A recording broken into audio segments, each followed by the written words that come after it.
ապօրինությունը, որը որ առավոտից տեղի ունենում եւ միջոցներ ձեռնարկել սրա հետ կապված գնահատական տրվի, առավոտյան երեխաներին առանց հանձմունք ստանալու, առանց հաց ուտելու, որովհետեւ ասեցին շտապա պետքա բերեն քաղաքի վարչություն, ժամը 11-ին պաշտպաններին ծանուցել են 11-ի համար, որ պաշտպանները լինեն քաղաքի վարչությունում, գործողության վարույթային։ Ժամը 11:46 է, Երևան քաղաքի վարչության դռները փակ են, պաշտպանները չեն կարողանում ներս մտնել։ Երեխաները ներսում են։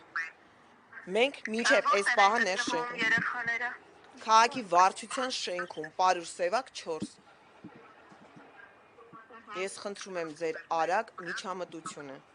Մենք խոսում ենք առողջական խնդիրներ ունեցող երեխաների մասին, ովքեր առավոտյան չեն էլ թողել հաց ուտեն։ Բերել են քաղաքի վարչություն, որ ինչ-որ շտապ գործողություն ունեն անելու։ Մինչև այս պահը պաշտպանները չեն կարողանում ներս մտնել։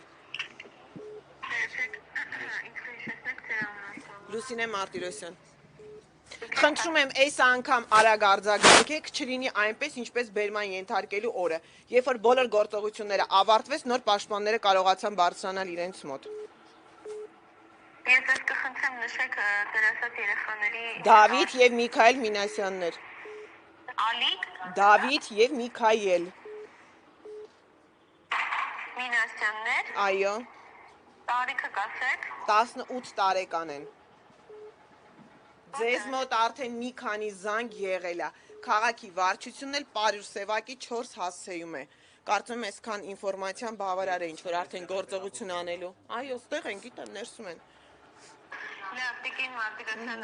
ես հիմա փոխանցեմ ձեզ անպատասխան վարչությունի զանգահարել, Լավ։